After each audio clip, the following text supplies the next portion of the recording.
Hello there. Welcome to Tabletop Gaming with Juice. Today, I'm talking about death in RPGs. Now, this is inspired by the Roll Up and Die podcast, episode 2. And I was listening to that the other day. To be honest, I don't even remember everything that they said in that, but I got quite a few ideas from it. And I may have talked about this in a chat or even done a video on this before, but felt like doing one again. So when inspiration strikes, you got to go with it. So my thoughts on death in RPGs, regardless of the system, whether it's a superhero game, post-apocalyptic, fantasy, space opera, whatever, it doesn't have to be final. Many comic books and movies and things like that gave you the impression that a character was dead, only for them not to be dead for whatever reason. And there's no reason you can't do that in your RPGs, So with that said, let's get into some of the different things that can happen. You have a character, maybe it's a player, maybe it's an NPC, whatever. You have a character that hits 0 hit points. You can choose for them to be dead. It's up to you. Something that I've been playing with a little bit, the idea of, is that if I have a character die in one of my at-home games, if I really like that character, I might give the player a chance, if they want to, for that character to not actually be dead. Maybe the character appears dead, but in all actuality isn't dead. Or maybe they are dead and there's a way to resurrect them. There's a lot of different ways you can go with this. Death does not have to be final. Using the fantasy stuff as here's the other thing. You could also, instead of them being dead, maybe they were knocked unconscious, and you can let your player think they're dead.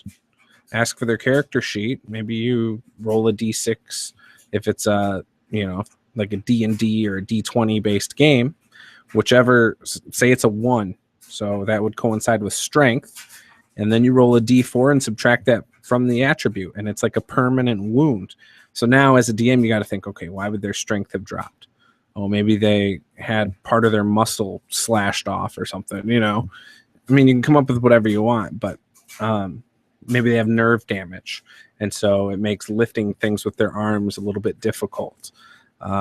Maybe their charisma score, you rolled a 6 on a d6, you rolled a 4 on their d4. Well, now they have a huge scar across their face that makes them look hideous, and it causes the muscles to look more relaxed, almost like they had a stroke or something.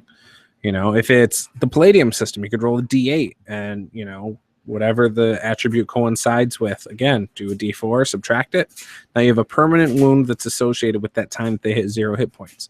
So you're kind of letting them off the you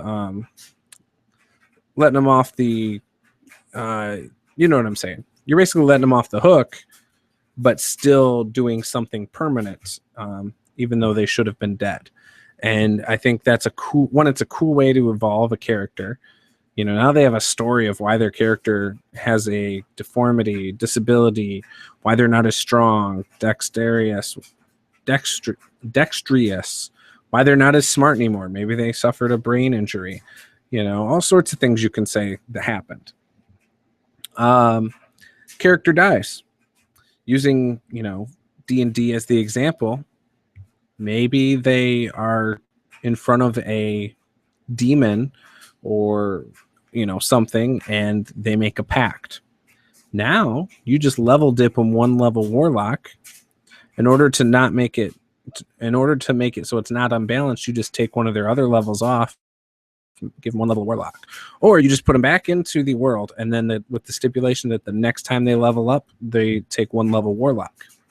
That's a cool way to do it. It's not something I've done. It's something I've toyed around with the idea of doing. Again, like I said before, maybe the players have to be resurrected.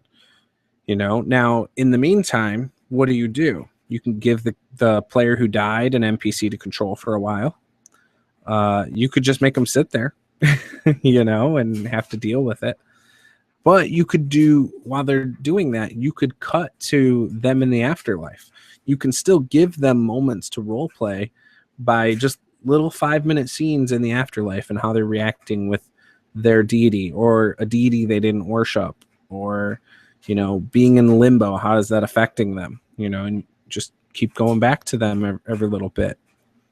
And speaking of afterlife, maybe your players find out from somebody that in order to rescue the one player, they themselves as characters have to go into the afterlife to save them. You know, maybe they have to go in and find them and save them. Maybe they have to go in and kill something or whatever, retrieve an item, take an item to the afterlife and trade it for him. All sorts of things you can do. So death doesn't have to be final. And I've tried to get this across to one of my groups that gets really on edge when they are close to death. And, you know, as a DM, you have final say on this. You know, you can go with they're just dead, or you can come up with a creative way to keep them alive somehow.